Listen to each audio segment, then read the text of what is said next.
a interviewé pas mal de gens qui répondent aux questions qu'il y a à l'intérieur de la boîte à chat. Bonne idée. Génial. Alors, est-ce que c'est très personnel? La réponse est déjà assez horrible.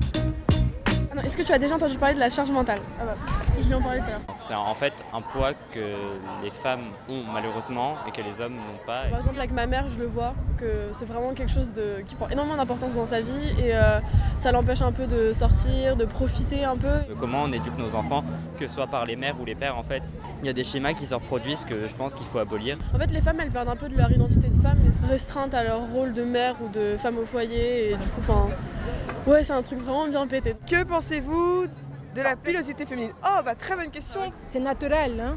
C'est comme les hommes. Je ne m'épile plus du tout. C'est pas naturel que nous besoin de raser ça pour séparer un enfant. Ça, c'est pas naturel. Un corps est fait comme il devrait être et si on a ça, c'est pour une raison. Le visage rouge, le cheveu comme l'enfant, comme une petite fille toujours. Elle parle comme une petite fille. Elle a les mots. Elle a envie que la femme elle a séparé toujours comme une petite fille. J'ai commencé à en avoir mal parce que ça fait mal de les épiler et ça irrite. Du coup, la seule solution, c'est d'arrêter. Bien sûr, tu es face quand même à des regards ou surtout des commentaires. Mais au contraire, en fait, il faut juste les montrer. Et la seule réponse que tu veux faire, c'est bah ouais, mais toi aussi t'en as, mais juste que tu les enlèves. Donc bon, moi juste que je les garde. Le consentement, c'est quoi pour vous? Déjà avoir envie, avoir un échange, ne pas se sentir obligé. C'est non, c'est non. Après, si le langage non verbal dit que non aussi, ça marche aussi. Parce que c'est vrai que des fois, avec l'alcool ou les substances en soirée, on sait plus trop où on est.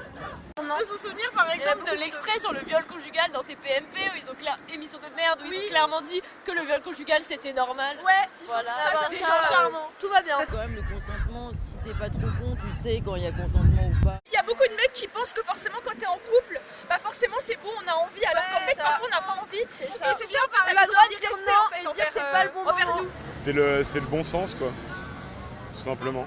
Je trouve que c'est des fausses excuses de dire qu'on n'a pas compris, quoi. Je pense que c'est faire le niais et dire j'ai pas compris. Avez-vous constaté une évolution dans l'égalité femmes-hommes? Dans le monde, je suis assez catastrophé par l'excision. Et ça, ils disent dans les médias que ça a progressé. J'espère qu'ils ont raison. Les femmes à 15h40, elles arrêtent de bosser. Donc ça n'a pas beaucoup bougé. En tout cas, j'aime bien notre époque. Et j'aime bien les femmes de notre époque. J'ai commencé par moi-même, par me purifier de tout inégalitarisme. C'est ça qu'il faut dire aux mecs. J'ai vaincu le fascisme et le machisme et l'inégalitarisme à l'intérieur de moi. Ça ne veut pas dire qu'il est vaincu partout. Avez-vous déjà entendu le terme violence gynécologique? Did you ever hear the... Non.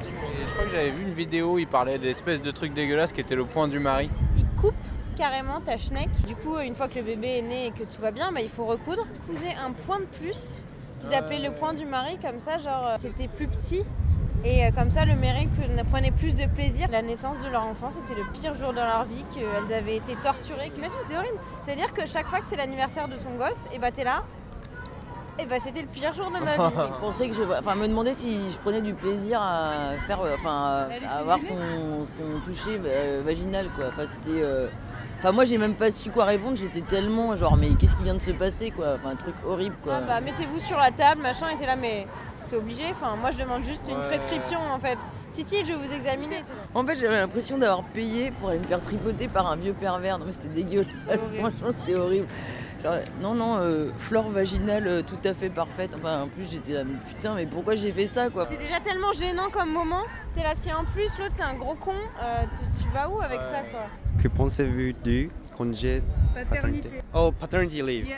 I mean, definitely. I haven't worked yet, but when I am a father, I definitely want to take some time off to be around my children. That's the point of having children. So I feel like people talk about it like fathers should help raising the children, but I feel like we are looking at it wrong because fathers are also parents. So it's not helping; it's just doing your job as a parent. So.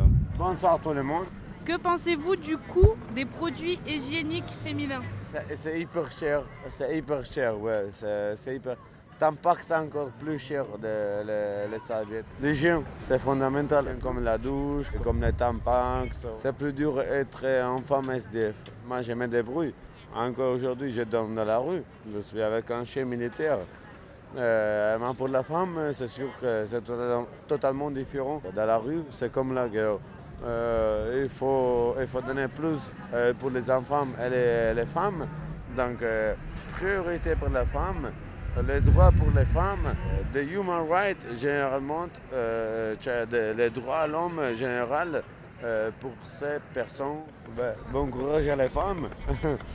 Bon courage à les femmes. Des jeunes qui manquent de respect aux femmes, ils sont en train de faire tout et n'importe quoi avec les femmes. Non, c'est un respect à avoir. Vous intervenez? Ben oui, mais on va faire quoi? On va rester là, les bras croisés, en train de regarder ce qui se passe? Ben non, pour moi c'est mes filles et mes enfants. Donc après il y a un respect à avoir. Tout le monde se respecte, ça va se passer bien. Que savez-vous sur le plaisir féminin?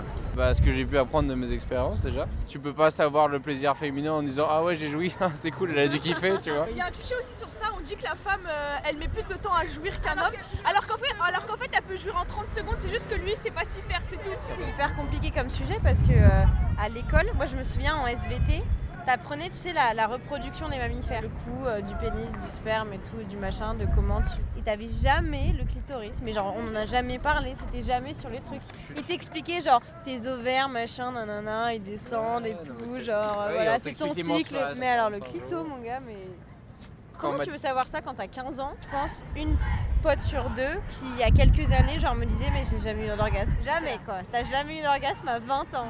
Et t'es là, faut y aller, faut y aller toute seule, faut tenter ton truc et réussir. Et ils sont là, ouais mais je sais pas, je me sens pas bien, c'est gênant, je me sens honteuse de faire ça et tout. Voilà, on te dit pas ce que c'est un clito et ensuite t'as honte d'avoir un orgasme. Non mais où on va avec ça quoi?